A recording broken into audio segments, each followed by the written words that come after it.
So welcome everyone. This is the lightning talks for the Sakai Virtual Conference 2018, and the lightning talks are a lot of fun because every presenter gets no more than 10 minutes, sometimes less if we're going to have questions and answers.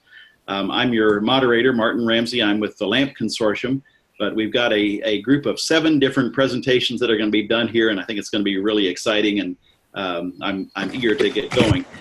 I will say that if you have questions, please feel free to type them in the chat. I'll try to slip them in to the presenters if we have time. And we can either hold the questions to the end, or if presenters are comfortable with this, we can insert them in the middle. I'll try to sort of help moderate that. But my job is mostly to be the timekeeper and make sure that when it's time to go move on, we move on. Because it is really, truly lightning. We go really, really fast. So our first presenter, who's up first, is Jamie Lynn Bishop from Marist College, and I said she was courageous earlier. Not only is she courageous because she went first, and unfortunately that was not her choice, that was mine, because I thought this might be a good topic to lead off with. She's courageous because of the actual topic that she's speaking on. I'm trying to figure out how you thought about this, Jamie Lynn. You knew that this virtual conference would be the day after the election. You didn't know how the elections were going to turn out, and so you chose this topic of, were the polls right or not? And I'm imagining that last night you were feverishly making a few changes to your presentation. I don't know. But what I'm going to do is stop the share on my computer and invite you to go ahead and pick it up and share out your desktop and say you can take it away.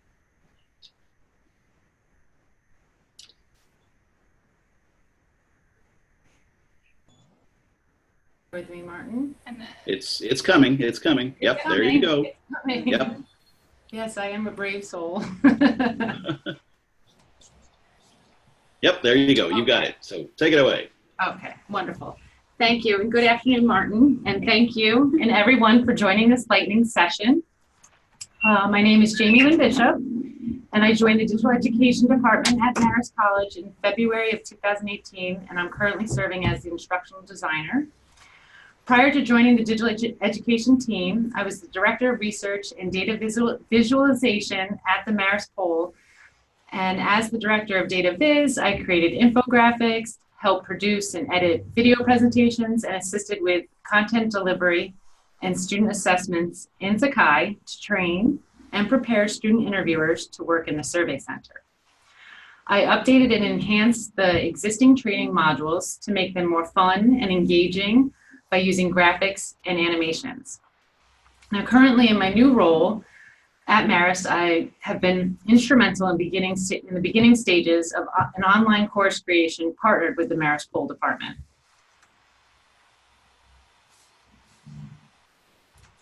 And I'm just waiting for the slide to advance. Here we go. And we all know that the midterm elections were yesterday. And now we can return to our regularly scheduled commercials. Voting is personal, and we all have different backgrounds. During this lightning session, I will not discuss my political opinions. I plan to quickly explain what platforms my colleagues and I use to create courses to share our knowledge about the polling industry. We created these courses for anyone in the public interested in learning about the survey process. These courses were designed in Adapt and integrated into Sakai. At this time, the courses are still being developed and are not ready to launch. By using Sakai, we ease the user's navigation experience and create an interactive learning environment. Since these courses are not available to the public, let's take a sneak peek at a similar design. Here, we created an interactive tour with Adapt for our faculty to learn about the Sakai Learning Management System at Marist. After we created the tour in Adapt, we packaged the tour and uploaded it into Sakai. This interactive tour is broken out into sections. Each section provides instructions on how to interact within the sections. And with the instructions coupled with the flow of the authorizing tool, it makes for the navigation experience to be uncomplicated and easy to follow.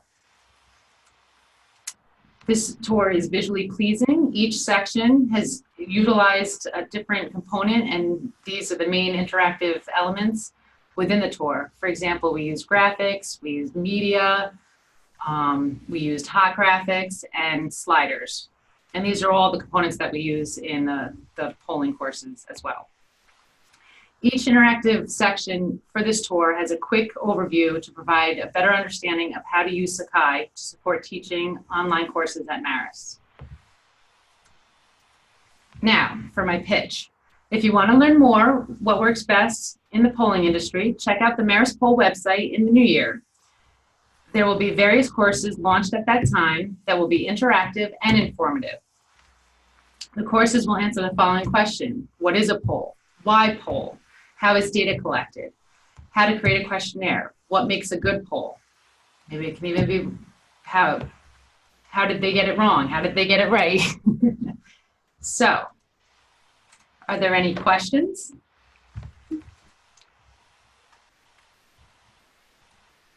No, I can find my chat.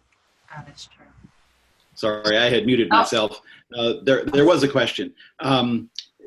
Dave asked, what is ADAPT? And I was thinking the same thing. So back up a little bit. You said you built these in ADAPT, so let's hear about ADAPT a little bit. Okay, all right. ADAPT is an LTI tool that we can, ADAPT is a tool that we can plug into Sakai. It's basically an authorizing online web, it's like a web service program that you can build a course in, and then you can package it and put it into Sakai. So it's web-based. Okay, so it's a web-based course design tool that creates a package that Sakai understands. Correct. Huh, okay. Not that I'm a techie person, but does packaging mean sort of course cartridges? Or, well, I gotta grab my ed tech. Okay. Here's the techie person. Hi. So hello. So ADAPT is it's a course authoring tool. It is open source, and it packages the web content as if it packages a website. So what we've figured out we could do is we could actually drop it right into resources, and then what you're able to do is the same way there's an index of a website for HTML, so it allows you to it produces an HTML format that you can then embed as if it's a web page, but you're actually linking to the index HTML file from your resources. I don't know if that helps. That's a really good explanation. Thanks. And let's see. Heather has said, is it the one that's at adaptlearning.org? Yes, that's the one. Okay, there you go. So that people will be that people are liking that. Good. And Dave's asking, why did you choose ADAPT as opposed to something like Captivate? I think I know the answer, but I'd like to know what you think. So part of it's open source, and part of it was that the way that we could kind of facilitate more of a web page design, which is kind of something we were exploring. So in my position as an ed tech specialist, it's a tool that I kind of added to our own department's toolbox that Jamie Lynn obviously loved and abused. Okay, very good. All right. And okay, here we go. John is saying, is it MongoDB or Noodle.js based?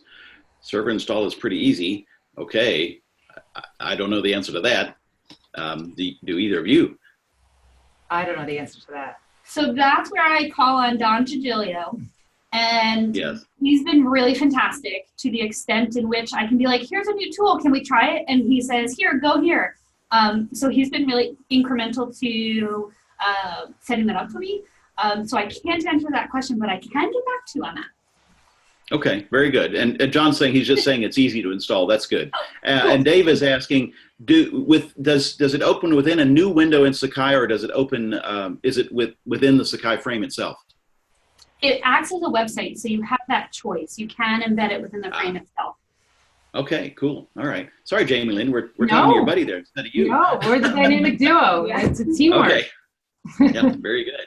And so, Jamie Lynn, is this course that you were advertising a few minutes ago, is that a course that's, sorry, I'm just sort of curious about the elections and so forth. Is that something that you're going to be offering broadly, or is it something that is specific to Marist, but you're kind of showing it off? No, we're going to be offering it to the public. Oh, lovely. Okay. Terrific. Marist is a forward-thinking institution. That's great. Any other questions? Let's see. Dave's saying, what were you hoping to get from participants of the course? Are you hoping to get data from them? Hoping to spread knowledge? What's the purpose? Spread the knowledge, absolutely. We're thinking small right now, but yeah, we'll eventually go big and hoping to create it into perhaps a program or become courses here at Marist. Lovely. Okay. Excellent. Excellent. Any other questions? Yeah, sort of like MOOCs for polls. Yeah. Exactly. Yeah. All right. All right. Any other questions for Jamie Lynn? This is how lightning talks work. Get them in now while you got a chance. Yeah. Quick. Because we're going to move on. All right, Jamie Lynn, that's great. If you would say stop sharing, the red button. Thank you. Thank you so much, Mark. Thank you. Appreciate it. Oh, this is terrific. Okay, there we go. And now let's see if I am really good at this. I can say, okay, so our next presenter is going to be Eric Green from Clear Creek Baptist Bible College. And he's going to talk about building an online tutoring center. And Eric, I realize I have to release this so that I can turn it over to you now. Are you able to grab the screen and start sharing? Yes, give me just a second. Yep, that's all right. It takes a few minutes to make the transition. I'm going to do a portion of my screen because I've got a really weird aspect ratio for my monitor. And I will say that when people share their screen, you oftentimes kind of go, oh, that looks like a dirty laundry there. So yeah. So this will help with that as well. Can you see my screen? Yep, we're seeing it beautifully. Go ahead. All right. Now do you see me? Yes. Look at you. Good. Excellent. That works out great. All right. So I'm Eric Green. I'm currently the Director of Technology for Clear Creek Baptist Bible College. Previous, I was the Director of Distance Education, but through some departmental changes and those kind of things, both educational technology and information technology are now under me. So that's fun, to say the least.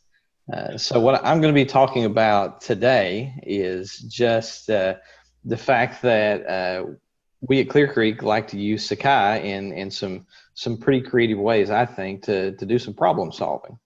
And we had a problem. The problem was that our Academic Affairs Committee, as a result of some QEP decisions, decided to make it mandatory that students that are in academic probation actually have to complete and attend the tutoring center on a regular basis and make a contract, which was great in theory, but the problem was we had a campus tutoring center, but we didn't have an online tutoring center, and those online students that were on academic probation had to attend the tutoring center as well, just because of the way our degrees and such are set up. So we had a problem in front of us, and I tend to kind of like to be a jack of all trades and use the tools in my tool belt. And I know that Sakai has a lot of tools that are really useful. And I like something that Chuck said in the keynote, that Sakai is essentially a collaborative piece of software that we use educationally. So we were able to kind of do that. And I'm just going to kind of walk you through our tutoring center just to show you a few things here. First off, our campus tutoring center, one of the things at Clear Creek is we want our online experience to be as close to the campus experience as possible. So we wanted to make that same experience speak well of our tutoring center. So there were a couple of things that the campus tutoring center had that the online tutoring center needed, and that was face-to-face sessions with tutors, the capability to actually provide some proofreading, and just the ability to post a question and to be able to kind of work on this collaboratively, because our campus tutoring center is actually student run. So we like the community of students coming together to be able to assist one another. So we wanted to facilitate that as well. And then the last part was that they needed to complete an academic success plan to kind of say how those students that were on probation were going to be able to move off of that. So, and the great news is we were able to use Sakai just for that. So I want to walk you through our tutoring center. You kind of see behind me, I guess, digitally, our tutoring center. This is a skeleton of the actual tutoring center that we use so that I wouldn't show any data. But the first thing that we have students do is we do have a general live hours for our tutoring center, so we have to do some scheduling. And in order to facilitate that, we use the sign-up tool in Sakai. So each tutor goes in, they schedule out their sessions. So Samuel Fonseca here, he's scheduled out in the 30-minute blocks on Tuesday. So an online student just goes in, they sign up for the slot, and then to actually meet with the student, they utilize Big Blue Button to meet with a tutor. So each tutor has their own Big Blue Button meeting set up so that they can go in and join it when it's their time and interact with the tutor. And so this gives us that face-to-face interaction between a tutor and a student that is needing tutoring.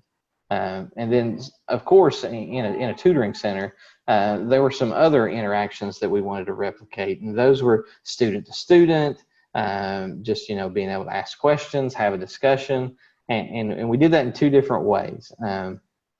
Essentially, we used the Commons tool to basically facilitate this ask a quick question function. So essentially, they come in, they post a comment. The student wants to know what the meaning of life is, and I gave the answer of 42. For those, I hope that some of you get that reference. But this gives them the ability to pop in, ask a quick question, maybe check back later and see if that question's been answered. Or if they have a deeper question that needs some discussion, they can use the forums tool to be able to facilitate that. And then the last two things that we really needed was a capability for them to complete an academic success plan. This is the only piece of this that isn't in Sakai. It's actually an online fillable form from JotForm that we just have in bed. And then this gives the capability for PDFs and such to be sent to the different people that require the success plan as a part of their process with coming off of academic probation. And then the last thing is easily we use the Dropbox for paper drops for students. So all of our tutors have access to the individual Dropbox so they can assist students that way. And then we throw the chat room in there just for, to kind of facilitate that community of chatting, so to speak. But that's essentially our tutoring center in a nutshell. It's really simple. It's not really confusing. It's basic, but it suits our needs, and that level of basicness allows it to be pretty user friendly. So I think it's fabulous, Eric. Yeah. So I'm sorry. You're fine. You may not have been ready for me to interrupt you yet. No, you're good. I'm good. So Cindy asked. I'll start with Cindy's question that she just asked, and it's one that I was curious too. I missed when it says ask a quick question. What is that tool? Yeah, this ask a quick question is the Commons tool.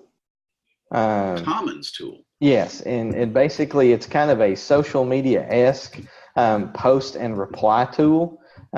So you can kind of come in, post what's on your mind, and you can get like a threaded discussion, kind of like Facebook or direct replies on Twitter and those kind of things. So it's kind of that social media-esque interaction when asking questions. So, Eric, are those private between the tutor and the student, or are they sort of open community, anybody who's in the tutoring center? It's kind of open to the tutoring center. This is the way this is set up. So, if a student poses a question and another student actually knows the answer, well, they can just reply to it and just say, oh, yeah, this is it. Yeah. It's kind of it facilitates that idea of students helping students. Perfect. Okay, good. And then some of the other tools you use, Dropbox, you linked out to JotForm. Yes. Cindy also asked, are the students limited to their assigned day, or could a student click on a day and enter a day? I think I'll let you answer that. Yeah, the students can enter the tutoring center at any time. Live tutor sessions, I'll go to the homepage because there is times. There are multiple tutors that are assigned during these days. These are actually tutors that are on our campus tutoring center, and they both assign times for campus and online students to meet with. There's tutors that are just here. So if an online student drops into the chat and they say, hey, I'm having an issue with this, do you have any time? And they could go into a meeting and actually work on it.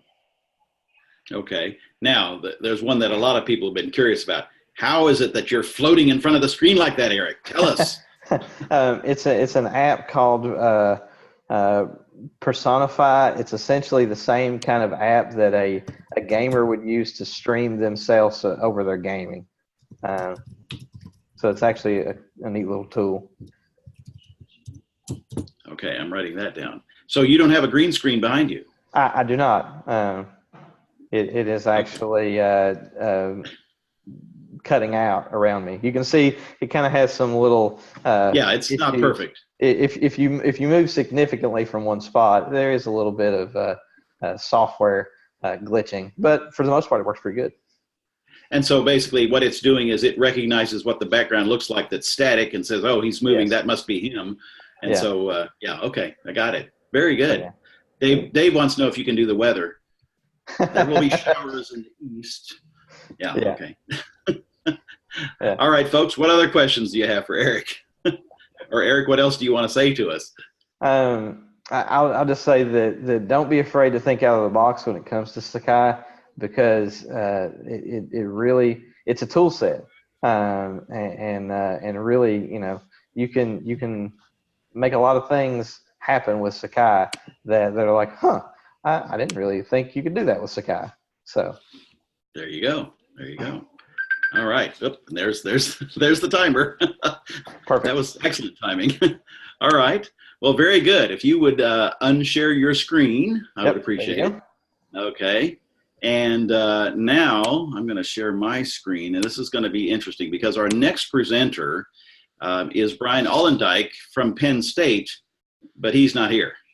And he's a little bit of an odd one in that he is not a member of the Sakai community, wasn't going to attend the Sakai virtual conference, but something that he's working on is funded by or sponsored by the Apereo Foundation, and therefore Wilma thought it would be good to have him included in the lightning talks. And so what he's done is he has submitted a video, and we're going to have to see how this is going to work. So I have a video here, and I'm going to play it, and give me some feedback right quick whether you can hear him well or not, because I'm hoping that this is going to work. We are going to see about this.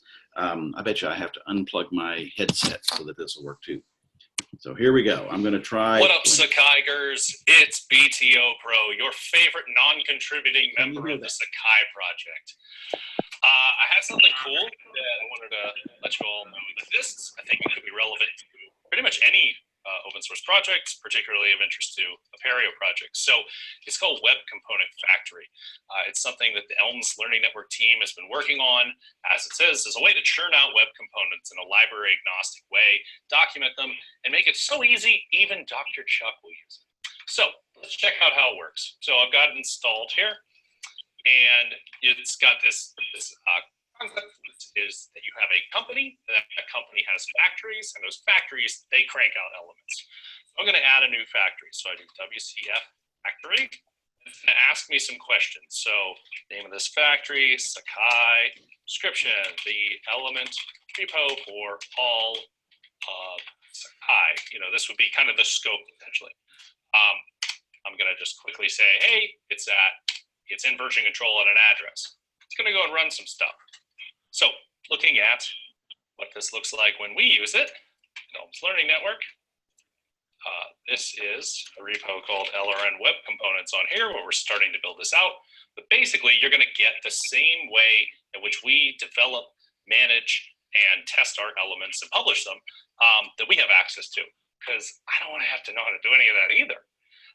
So this is automating all of the tooling, all of the how to publish to NPM, how do I manage lots of dependencies. It supports 6 different libraries for creating web components, which should be pretty useful given that I believe parts of Sakai are kind of moving towards Polymer, which is a web component project. So let's check out what I built there for that command. Okay, so it's done running. It's now, if I look at the directory, we'll see we have builds, factories, storybooks, and templates. So I'm going to go into factories. I have Sakai there. So if I go into Sakai and I do yarn start, it's going to spin up what's called Storybook. Let's open that in a new window here. And the port that it's at is localhost 9001. And we'll see that I have the boilerplate of a Sakai storybook here. I haven't added anything. So now what we do is we open another window. Directory, factories, Sakai.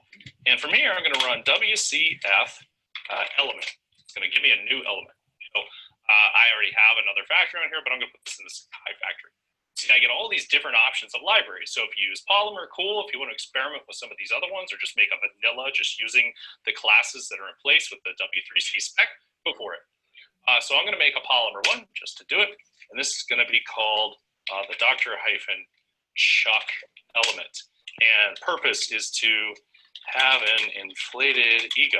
Awesome. All right. Do you want to use Sass? He's got plenty of that. I don't think we need any. Do you want to have custom properties? Yes, I would like custom properties. Do you want it to automatically be wired to hacks? Oh, yeah, I do. Okay, so let's add a property. We go into a little loop here, and title is, I believe, ego size. This property, and it's a number. We'll say it's power level 9,000 is the default value. Do you want this to be available for CSS styling? We'll go with no, because he's very well styled already. Do we want to notice changes in this? This is basically just automating some of the common tasks when you go and build an element. So no, and that'll be the only one that we put out there.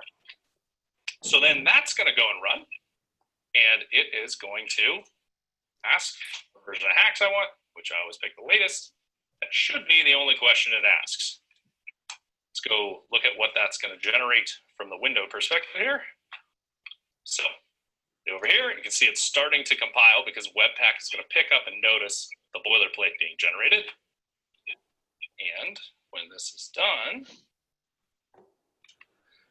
there you go, it's built. And so it's going to start to analyze and merge this element. So the way that we build our elements, I think, is probably the coolest part of this process. But now you can see, hey, it's automatically started to build my Dr. Chuck element with little mini documentation. It lets me even set the slotted content, and I haven't had to do anything else. And it gives me a command. Copy and paste this. It's just running yarn start from the directory of the element. You'll see it opens the element up, generates a little documentation site just for Dr. Chuck. And then if we go into a code editor, go into the factory for this elements, Dr.-Chuck.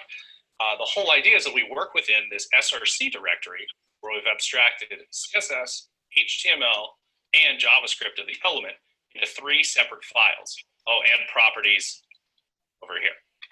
So then these are combined at runtime. So there's a script running in the background. It's going to just keep combining this and updating our little documentation site with our demo.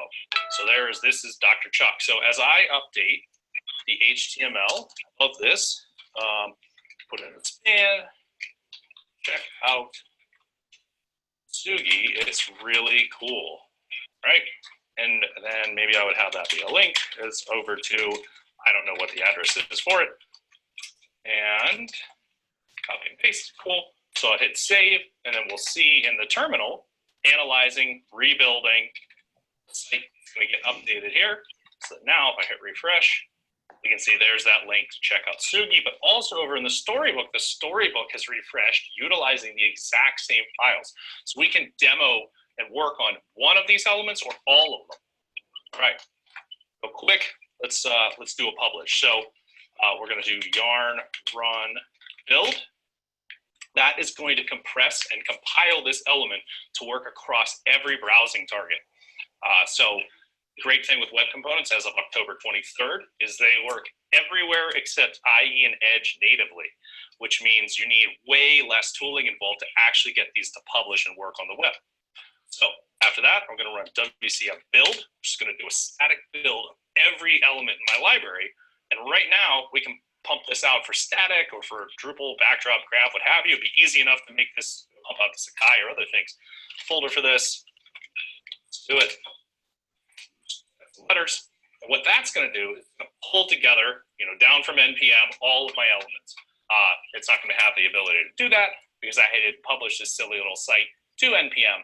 But I hope you can find potential utility in this. And again, if you're interested in contributing, it's WCF project or WC Factory on the GitHubs.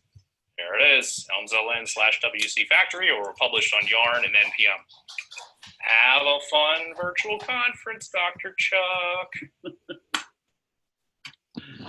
And I don't know that Dr. Chuck is here to get all the barbs, but there you go. And Dave Evelyn, I'm going to call on you because you seem to know about this. You were telling, hang in there, people. So why don't you tell us the significance of what we just saw? I don't know that I can go into it completely because I don't nearly understand it, but it's like a process of being able to build out course content and put it in there differently.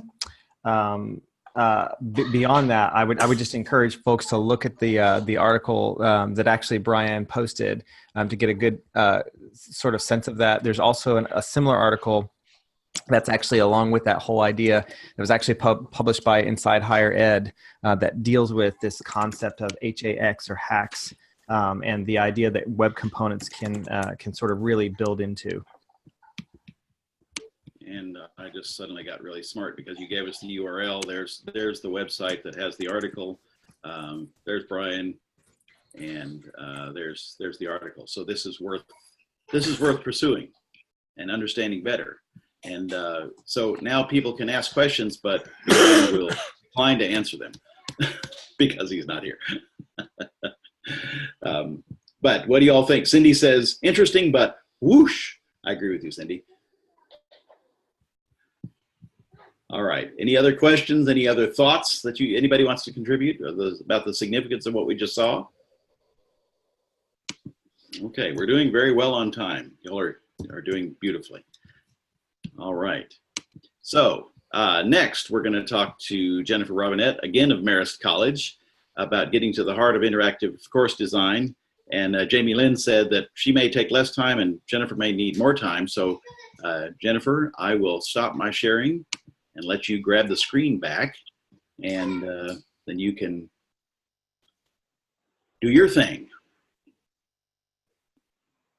There you go. We're seeing your screen, and you're on it. Go for it. Great, you should be good to go. All right, fantastic. Yep. Okay, so it just did something. Okay, so we're back. Okay. All right, so thank you. I'm looking forward to doing this and talking about getting to the heart of interactive course design. So let's get started here. Let's see. Next. Can they see that? Okay. Sound effects even. Wow. Yeah. I made this. I did find the graphic, but I made that and found the sound bite. But I'm going to talk to you today a little bit about levels of engagement and characteristics of interactive experiences. And then I'll show you a PR Fundamentals online class that I designed. And for many of us, this kind of thing with Miss Pac-Man or Pac-Man was our first experience with an interactive media. And so it was very rudimentary back then. And I don't know if you remember using the joystick to try and get it to do something and it wouldn't do what you wanted it to do or take you in the direction you thought you wanted to go in. And so it would end badly for me, which we'll see at the end of this presentation many times, but I still enjoyed it and I wanted to keep doing it. So when we're thinking about designing interactive classes, we can think about communication on different levels and we can think about the types of characteristics that go into creating interactive experiences for our students. From a communication standpoint, I think all students taking an online class, even for the first time, will expect to have interactive experiences with their professor. And that's easy enough to facilitate, right, with the technology that we have today. We do have ever more complex tools at our disposal to accomplish the upper levels. To facilitate teams of students, then that is fairly simple as well. You go to within small groups, it gets a little bit more complicated. If you want to form groups that then communicate between each other, intra-group communication or inter versus intergroup communication, it gets even more complicated. All students, in some ways, facilitating interactivity and communication engagement among all students in the class is a little simpler than when you're dealing with groups. And then something that we may not think of all the time, but we could also have engagement and interactive experiences between our class and the public if we use something like social media to engage with the public as well. So it's worth thinking about facilitating engagement on all of those different levels when you're designing a course. Now, my dissertation at the University of Kentucky was on perception of interactivity. And my hypothesis was that a piece of technology will feel more interactive if you believe that there's a person at the other end of this. My experiment was in the virtual world Second Life. I don't know if anybody remembers that, but I built some houses. One had bots in it that appeared to be operated by human beings, and the other one didn't. And then the students went through their experimental houses, and then I tested their perception of interactivity, comparing the ones who were in the house with the bots versus no bots. And some interesting things happened, like about midway through my dissertation experiment, I got kicked out of our high-tech media lab, and I had to go to the old library on the campus, which I had to upgrade myself to even get it to run Second Life on those computers for my experiment. So I had to, on a grad student budget, buy memory, install it myself, and get these computers to run it. But what ended up happening was some qualities of interactive experiences emerged that I wouldn't have otherwise seen if I didn't end up having those two different, essentially, conditions for the experiment. One of those was responsive. The computers that had to be upgraded in the old library, the virtual world Second Life would pixelate when they tried to do things, or it wouldn't do what they intended. So some of those old experiences we used to have with technology back in the day, before it was as great as it is now, they experienced some of that. And responsiveness came out to be one of the most important statistically significant differences between perceived interactive experiences and not having those. Control was the other one that came out. Now, as I've continued with my building interactive online classes, and even building classes or sites for my classroom courses in our learning management systems, including Blackboard and now Sakai, something else has become very, very important. I think as we become more sophisticated with our technology, parsimonious design has become more important than ever, because we can do very sophisticated things, but if it's not simple enough for students to have an easy time with it, then that can interfere with their experience of interactivity as well. So the characteristics of interactive experiences include responsiveness, and that includes speed, getting what they ask for accurately and also quickly.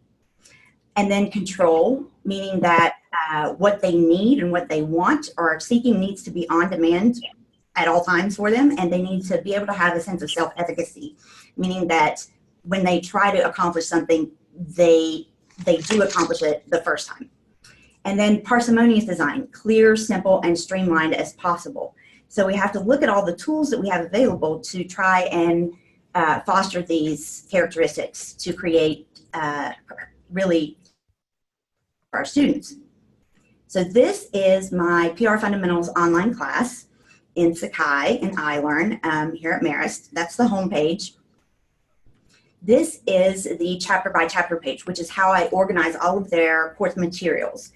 I like the checklists, and I use them also in the activities for the students to help them keep track of the steps, and that helps them a lot. That helps with the clarity and helps to simplify things for them.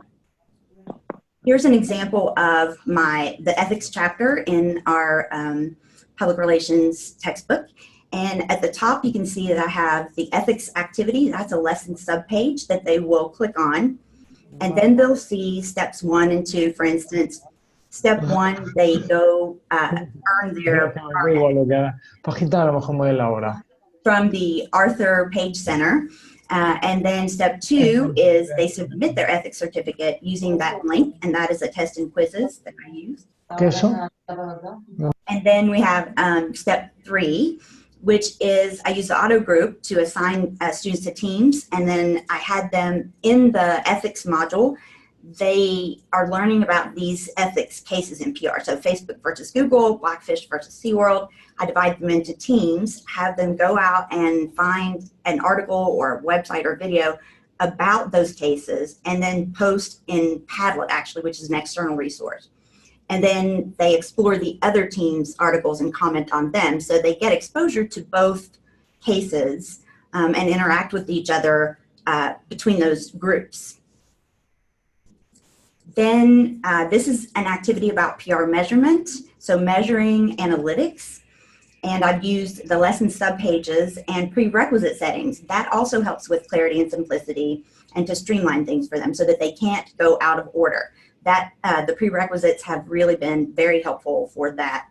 And then the subpages and even the sections are very helpful for making things stand out to them. Comments, something that most people may not think of doing, and this pertains to the agility and the adaptability of Sakai tools. I will put a lesson subpage and then make that a comments page for the students, and that ends up creating a discussion board. When I did my mid-semester evaluations with the students, I discovered that they actually preferred the Sakai comments to the Padlet pages, because the Padlet pages can get to be a little bit busy and maybe difficult to follow and find what you need. But the comments pages, this is my theory, are so simple and you can see everything at a glance. And another thing I like is for this activity, it's asking them to report their own analytics from Instagram Insights, which is a highly personal thing. So I wanted them to be able to comment anonymously, and you can set the comments to be anonymous. So I can see them for grading purposes, but they can post their stats and they can see one another's stats and see how different their best times to post are and all that good stuff. Another thing that people may not think of with tests and quizzes is using the tests and quizzes to create forms. And from building websites for a very long time with HTML code, I came to love tables to keep everything organized and in the place that I wanted it. And you can use that same principle within a fill-in-the-blank question. Those are actually extremely flexible when you use the little star inside the brackets. So you can see how in the fill-in-the-blank question that I have a table, I've inserted an image to make it a little bit more interactive and visually appealing to them. And then right next to that is a column with the text, and they can enter their responses in those areas. And of course, you set the table to be borderless, which I'll show you here in a minute. But you can see below that how it ends up looking to them and when you are grading it. So they were able to enter in the fill-in-the-blank fields their responses to their top 3 targets for a large New York firm, a small firm, and a company that they wanted to learn more about. Then this is an example of, I actually hot linked those names of the different top 5 large PR firms in New York City to the websites of those firms.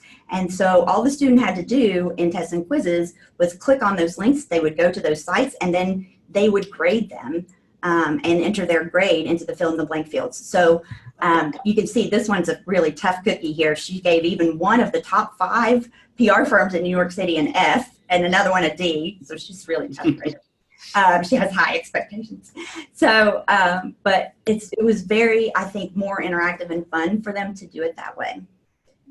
And you can see the table properties. You'd have to just set the border size to 0. You can also, I use columns and then put spaces in the columns to create more room between columns if I need that. It works pretty well. want to tell you you're getting close on time. So I'm done. So the last thing is parsimonious design. Our students more often than not are looking at smaller screens than we use to design. I know I'm spoiled by 32 and 34-inch ultra wide monitors, and so I'm designing on that. And you have to keep in mind that your students are looking at your sites on much smaller screens most of the time. They're even mobile. So we need to look at that and then revise our designs accordingly. And that's that. So there we go. And there was your sound effect at the end. That's right. Yeah, right. Got it. Yeah. So questions. One of the questions that Dave asked was, is this a purely online course, or is it sort of a hybrid course? This one is 100% online, my PR Fundamentals course, yes. Very good. And would you say that you are now, I don't want to use the word abandoning Padlet, but you're finding that their preference was to use the comments within over Padlet, so you're probably using Padlet less?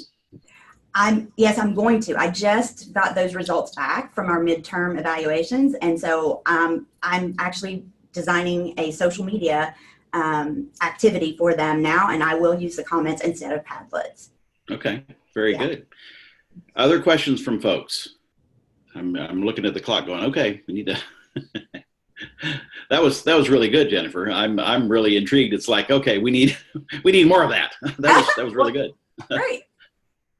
But we are running out of time. So if I could ask you to release your screen share.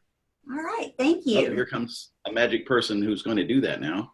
Yeah, Sorry. we have lots of those here. Magic people. Okay, that's good. And so let's see. Hang on. Sorry. Our next presenter is, just a minute. There we go. Paul Degnell from University of Dayton, and he's got a lovely title, Snazzy Content with Custom CSS and CK Editor Templates. And Paul, let me see here. I've got to release this and let you give it a whirl. There you are. You're letting us see yourself and all that sort of thing. That's good. Okay. Right. Yep. We're seeing your screen already. Good. Go for it. See my screen. Can you hear me? Yep. We're good. All right. So sometimes people say Sakai looks a little old or not the best. And so what I've endeavored to do quite often is we can use custom CSS and the lessons tool to make it look however we want. And so you can customize any elements on the page. You can override existing classes and lessons if you want to. There are drawbacks to that. Mainly what we do is we create items inside of text areas and lessons, and then we try to make them look cool. And there's a lot of ways to do that.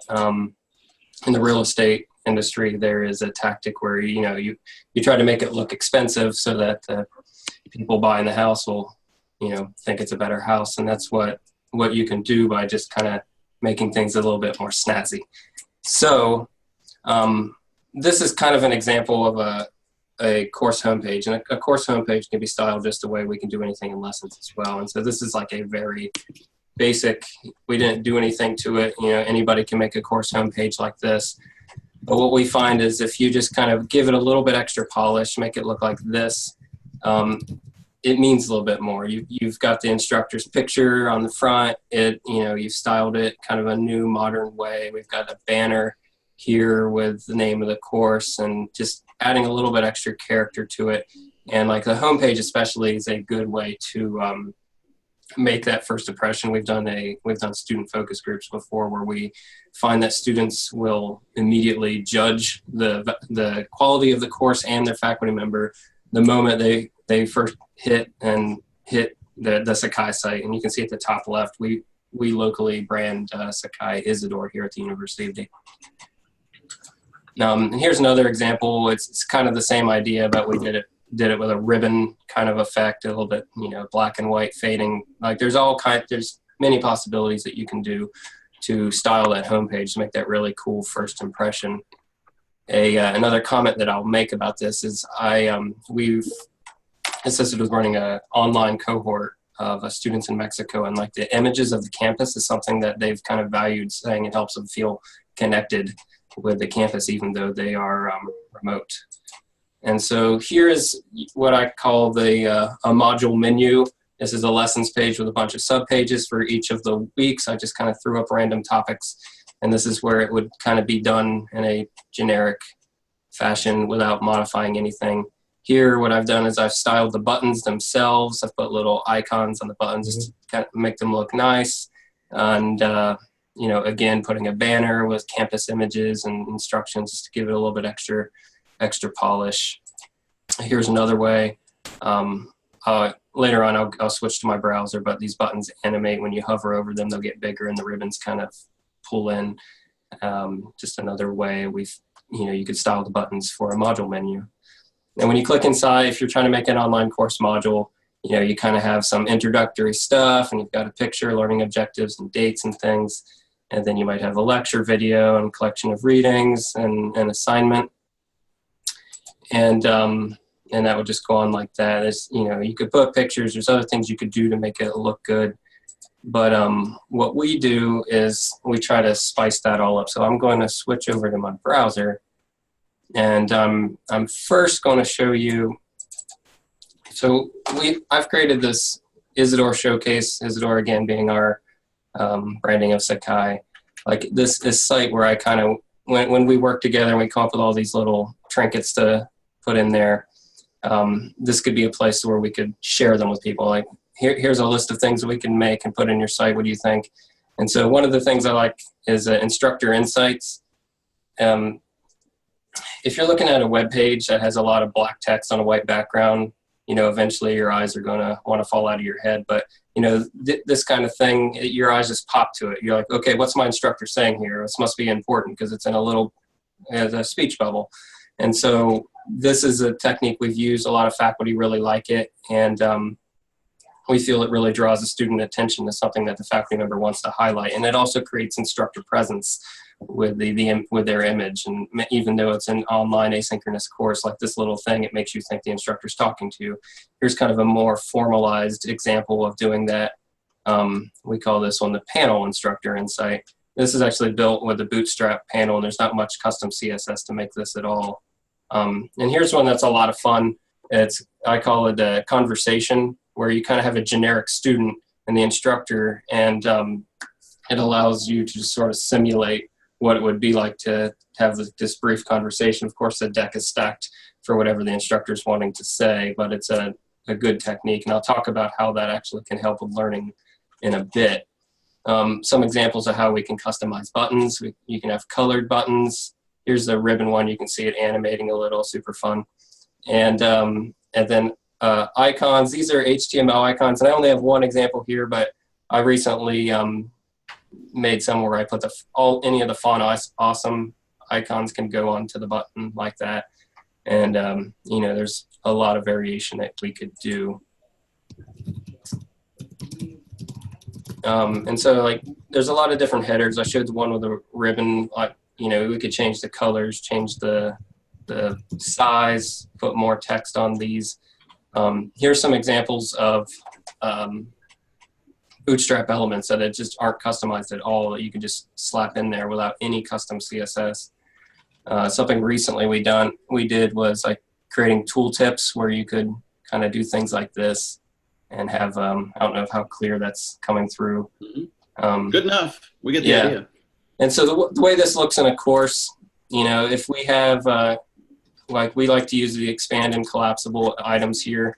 Here I created this little triad of elements to style right here where you got your learning objectives, dates, and the checklist. You know, keep that going. And then all the items are listed here.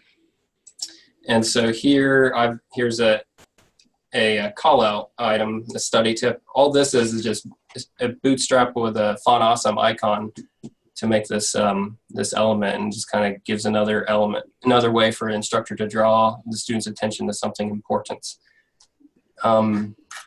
And to look at another course, so here, here's an example of the conversation. Actually, I have a couple. The example of the conversation being employed, where I've asked the students to do reading, and I know that the students aren't really going to be excited about that. They might think it's boring, and so I sort of simulate the student kind of being resistant to the reading, and then I justify why the reading is important and they should do it. Likewise down here, I talk about where the course is going and maybe anticipating a certain student response and then addressing it. And let's see what else. If I have any. Yeah, and there's another little call out that I've put on that page. So I'm going to switch. I'm going really fast because it's a lightning round. That's what I'm supposed to do. And so if I move forward, so how do you do all this? How can you put this in your instance of Sakai? So the first thing, if you're doing it in lessons, if you click the little gear for the settings and lessons, there's this little thing where you can custom upload any CSS file. And that's step one. Once you kind of know what you want things to look at, you could always on your own computer style it with whatever editor you want to use, see what you want it to look. And then once you get the classes right, you put it into Sakai, and then you apply the classes to your elements and usually in the text area. There's an exception to that I'll talk about here. And so here, like those Instructor Insight bubbles here is how I was kind of defining them. The code isn't that important. I'm just kind of showing you it's just regular CSS. Here's an example of where I'm overriding actual lessons elements. So the checklist title, I wanted to style it a little bit differently. And so I can just, I know the class is called checklist title, and so I just override it and style it the way I want. Here, this is kind of a fun thing, this call blue thing. That's the, you know how you can set the background of your CSS columns to different colors. This is me just kind of hijacking that and doing more with it by getting into that element. One more thing that we've added is, if you've noticed in the CK editor, there's a little templates button in the toolbar. At least it's there on ours. And what it is it's a flat file that allows you to, am I out of time? What was that? Yeah, that was your timer. Sorry. Oh. So should I stop? No, don't stop. I mean, but right. We need to wrap up. Got it. And so a lot of those fancy things I can see, you might think, okay, regular faculty members can't do that, or an instructional designer without any CSS skills. But if they get added into this template list, they can be selected and they can be popped right into the page. So all those things that I was showing you, like over on that other page, you can make it so they can add that. So what difference does this make as far as like pedagogy? Like I mentioned, the banners have the potential to make remote students feel connected. The idea of that conversation, there's a study that says the retention is 40% better if students are reading it in a conversation form. And this seems crazy, but there has been research that said stories are 22 times more likely to be remembered than just regular data being presented. And easier font is interpreted as an easier task. There was a study that showed that if it appears easier to read or more pleasant to read, the students interpret it as being easier to do and learn. So to share this, I'll add the files to the conference site once I figure out how. So yeah. Well done, sir. Yeah, that's right. And I'll say this to all the presenters and to the people who are attending, that in the Sakai site for the virtual conference, there is, and Wilma's doing something that's rather counterintuitive but clever. She's basically saying that we'll use the forums tool so that there can be this conversation and you can attach things there. So that's where that's done. So go for it. That's, I mean, I hate these, that they're lightning because I want to, do so much more, right?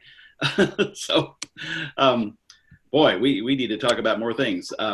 But I need to keep moving on here because it is a lightning round, as you said, Paul, right on. So our next presenter is going to be Dave Eveland, who's going to talk about getting video feedback. And Dave, I'm going to let you grab it here. And let me see, wait a minute. I suddenly realized I got on the wrong screen.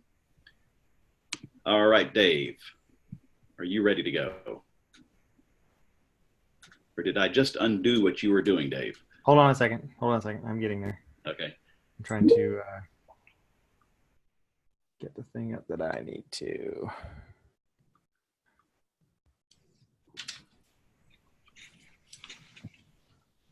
Okay. Oh, by the way, thanks for so many people being here today. This is quite a crowd. I love it.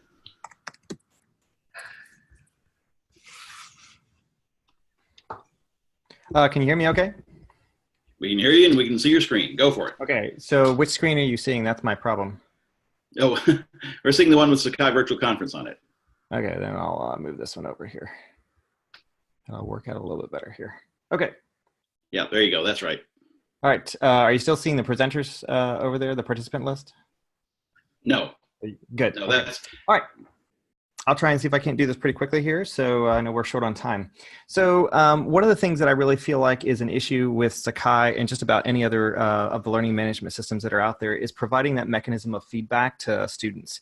There's a whole ton of things that we expect students to be able to do and learn, and that capacity to learn somewhat is predicated on their capacity to see feedback, get feedback, and learn from that feedback. And in many cases, a lot of that feedback just ends up being a sort of feedback that's in the form of a letter. And I think a lot of education is moving away from that direction, and I'm really excited about that, especially for our students, because it means hopefully the outcomes for our students are going to be better, and the kinds of things that our students are going to be able to accomplish within the context of our world and in the context of our missions as far as institutions will hopefully be far more reaching.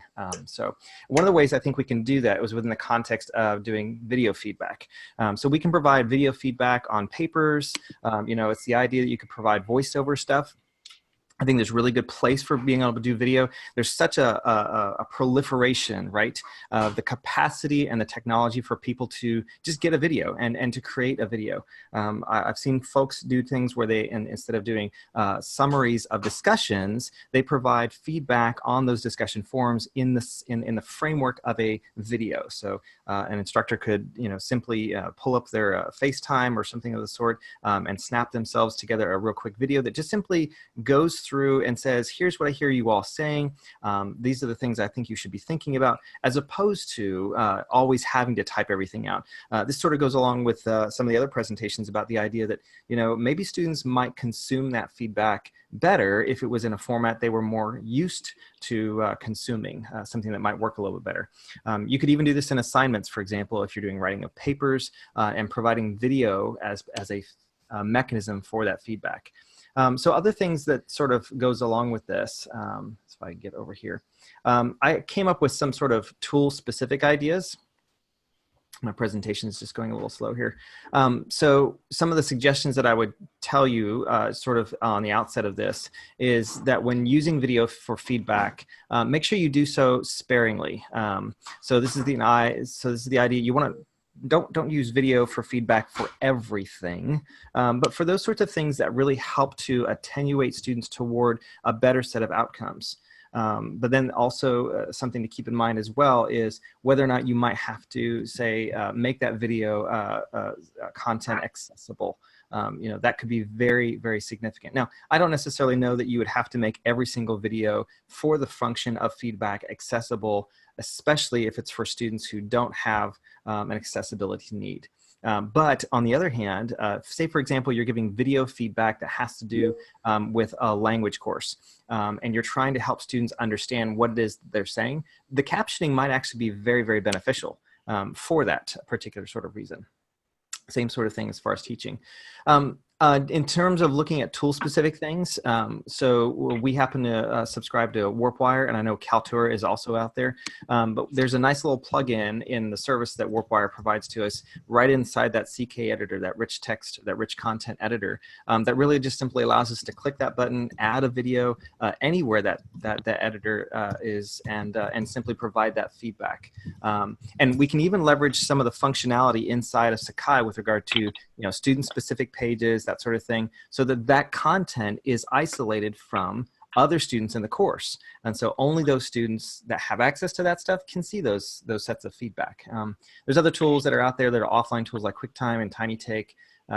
In fact, this past week, I actually just used Screencast-O-Matic. My hour and 15-minute course, I needed to give students feedback very quickly on their project designs because it was a really quick turnaround on that. And I just simply pulled up Screencast-O-Matic, pulled up the content that they actually created, provided some annotation with Screencast-O-Matic, and then just threw them the URL so that they could go through and get that. And I said, did you like that better? They said, yes. It was just like you being over our shoulders giving us the feedback you normally do. But we could go back and remember what you said, because I happen to be a fast talker.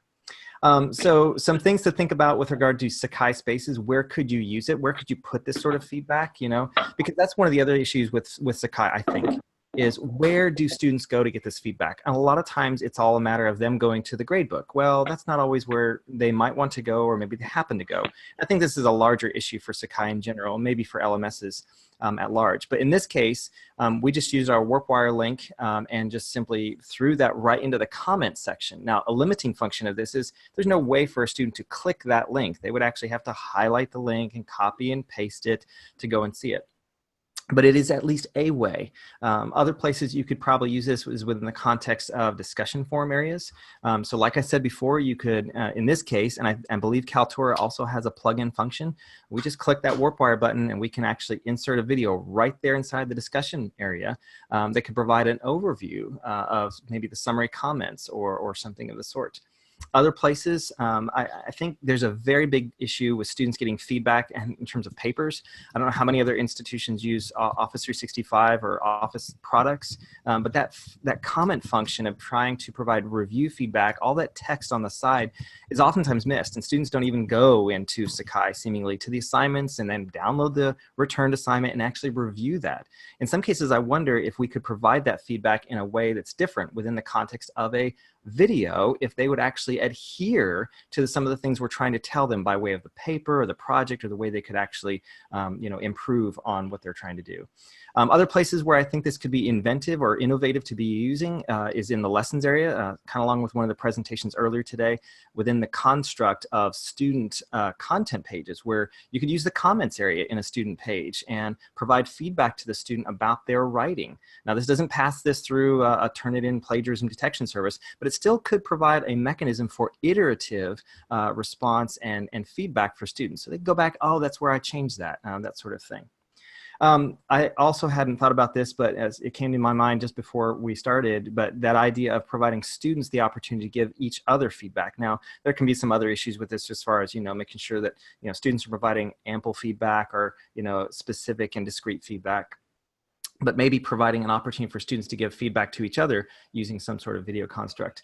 One of the things that I think is beneficial in this way is just simply thinking about how the video has an ability to be reported. So a lot of times, even with the videos I shared with my students earlier this week, I actually went back 2 days later and checked to see if there was analytic data, and found out, hey, most of my students actually watched the video that I gave them, which was fantastic, because it meant that I knew that they had at least tried to look at that feedback and make use of it inside of their learning. The relevance of the medium, I think, is important. There's a lot of students that adhere to and look to video content. There's a very easy way to consume it. On the one hand, it is important for students to attend to reading, to learn to read and to learn read carefully. But at the same time, in some cases, it may be that if they would just listen to the video, they would hear that feedback and then apply it. So there's that there.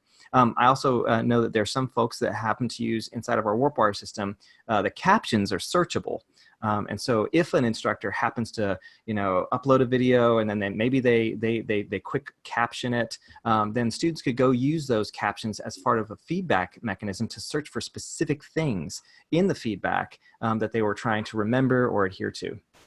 And there may be other things that I just haven't thought of, which I would invite from anybody if you have other suggestions about how maybe you're using video in feedback as a feedback mechanism.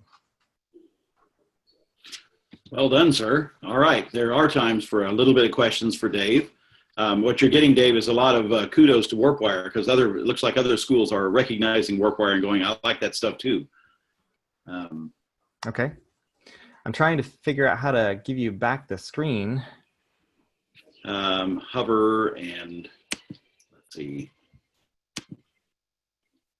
I can request remote. No, I don't want to do that. Never mind. Hover your mouse and you'll see a red stop screen sharing. Oh, I think you've already done it, Dave. I think we're done. Did I? Great. Yep. Oh, I've got 3 monitors. It showed up on the other monitor. I didn't see. I got you. Yes, well, okay. And so that was Dave. And so thanks very much for that. And so now, and I'm hoping, Tom, are you there? I think I saw you come in, and I'm hoping you'll unmute your microphone and confirm that you're there. because Tom, this is really interesting. Tom and Sarah have been doing a presentation. There you go, Tom, you're doing it. Have been doing a presentation in which they had to do some presentations for the Department of Education. And so they're dashing between rooms. So they're here with us right now. So Tom, are you there? Are you ready to take it away? Yes. Can you hear me okay, Martin? We hear you great. Go Okay. Go for it, Tom. Well, I didn't send any PowerPoints in, so I had just, I thought I would just put something up here real quick just to kind of show you who I am, and I'm going to talk a little bit about how we use Sakai in a competency-based hybrid model course. And here's a picture of me and my contact information, and we're in the very northwest corner of Ohio, a small two-year college called Northwest State Community College. And one of the things that we have done, we got 2 major federal grants. That's what we were doing our other webinar that I just stepped out of. But basically, we have taken 17 technical courses to a competency-based hybrid, actually intensive hybrid instructional model. And this is just a graphic showing what our original model looked like versus our new model at the bottom, which we're doing a lot more with active learning, with videos and podcasts and OER, and I do a lot of interactive simulation design. But basically, when I talk about intensive hybrid, we have moved our 16-week courses to approximately 8 weeks. Actually, they're an 8-week model, and that's why we use the term intensive hybrid. And we have to utilize Sakai as our main nucleus to make everything work. But basically on the screen, I'm just showing you that we've taken every course and broken it into 8 modules, and there's online assessments and online content that I'm going to actually be taking you through actually in the Sakai environment. And so that's what I wanted to move to now, and I really want to watch my time because as I was working through this with Martin, one of the things that we have to do as a college is we have to build things for our employers.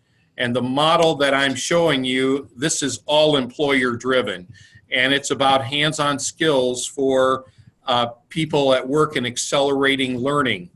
And so I'm in a course right now called IND 134, one of the courses that I designed. I do a lot of the instructional design as well as a lot of the content development. And everything is broken into 8 modules, and you can see that I have one module I've just hidden from the students that I have under construction because I wanted to change a few things.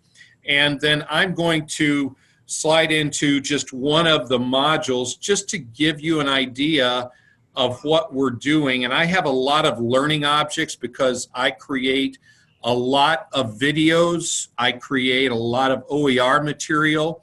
And I'll give you a short example of each here in just a moment, but everything is based on Quality Matters design.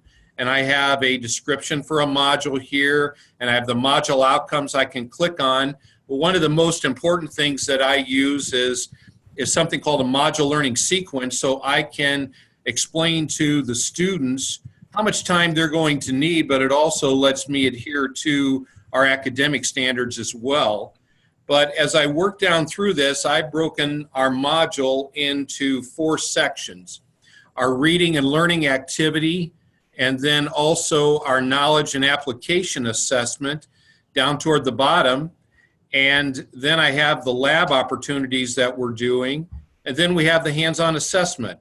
Now, some of this may be a little foreign to you, but this is what we do at the 2-year community college level in a manufacturing environment. We're very focused on those skills that the employers need. So every one of these, we have OER. So as an example, here's the small OER that I created just on basic electrical for the fluid power industry. And what I do is, this is an open source that I have developed for our classes, but with federal grant dollars, it's available out on the different federal repositories to acquire. But that's one example, but I also create a lot of videos. So if I bring up a quick video, it will explain, and you'll hear the audio in just a moment. Tom Wiley. I'm going to go through just the basic operation of this circuit. And then I do those videos, but then I also create some other videos that maybe will, if my bandwidth will hold out on me here. I actually had one that I had created that. Tom Wiley, with the circuit we have. I just don't have the bandwidth to bring that up, Martin. So let me bounce this back just a moment. But all of these are learning objects that are within Sakai. But the one that I really wanted to show you, and I was showing this to Martin the other day, we have structured labs that we've created, but I also create interactive simulations with licensed software to us. So in a lot of our courses, we actually create virtual machines for our students, and every student gets a virtual machine with the software that's required. And one of those examples is in Fluid Power, I use a program called Automation Studio. And if I start this simulation, this is a student that's looking at this from home instead of driving to campus, and they can actually, with their computer, they can actually start the simulation, and they can see things running on the screen to actually, the way that the circuit actually functions, and then there's a lab that they perform with that. But my point is here that all of these different simulations and all of the different objects that we do are still housed with our Sakai environment, within the Sakai environment. And so we have the students open Sakai in the virtual machine or outside of it. Other than the simulations, all of our objects are made to run on portable devices. So they're all scalable depending on the operating system. And our students, we've done 300 videos, we've done hundreds of learning objects that we create from scratch, but we use Sakai to house everything that we actually do. All right. So I wanted just to at least introduce that concept to you. I'm dealing with a lot of variables there, the instructional model, the objects we create, but Sakai is our nucleus to make everything function correctly. And so that's all I had, Martin, because I want to respect my time, and you told me 7 minutes. So. Well, and we're supposed to end up at 4:10, and so we're getting very, very close. But Tom, that's fascinating, and I will say that Tom and I we just worked a little bit ahead of time to make sure that everything was going to work right. And he showed me some stuff that really got I was salivating over it. So Cindy asked a question, Tom, I'll throw at you. How do you handle accessibility requirements in the simulations? In other words, what do you do if you've got a visually impaired student? That strikes me as pretty tough. Yeah, everything that we do is we have to follow federal ADA guidelines. So, we've have had to do readers for people. All of our, we have closed caption with all of our videos. I actually, I do a lot of the editing to get it to about, at least a 99.5% accuracy with that. But we also have support structures on campus that assist us with that. But all of our objects has to be ADA compliant with what we do. There you go. Very good. Good question. And I don't want to ignore Sarah if she's there. She is not. Sure. She's still in the other webinar, and I just slid out and wanted to join you. I appreciate it. Okay. So, yeah, you're going to slide back in. All right. Very good. Well, thanks, Tom. I really, really appreciate it. This is quite wonderful. All right. So, all right. So, folks, are you feeling a little bit tired? Before we leave, I want to put in a plug for the Apereo Teaching and Learning Awards. That's the Atlas Award. It'll be coming up. I'm actually serving on the committee, that's the review committee this year. And this is a really good, we have seen some fabulous things today here, folks. I mean, this is really, really good work, some of the things that we've seen. And you all ought to be being nominated for Atlas Awards because they're announced. You can look for the details at the end of November of how to apply and so forth. And they're announced, I believe it's in the spring, but then you get the formal award is given actually at the Apereo conference. And there's some financial incentives to do this and so forth. I won't go into details because they're still being worked out, but I want you to be thinking about nominating yourself or a colleague for the Atlas Awards, because I think that's just the kind of place that folks like you who have done such a good job should be. So that is the end of the lightning talks. We're right on time here. And wow, it was a whirlwind tour and such great presentations. I really appreciate all 7 of the presenters who have shared with us. And now I'm going to let you go and make sure that you go to the wrap up with Wilma. I'm eager to hear what she has to say. And I think there's going to be some prize drawings too. So thanks very much, folks. It's great to have you.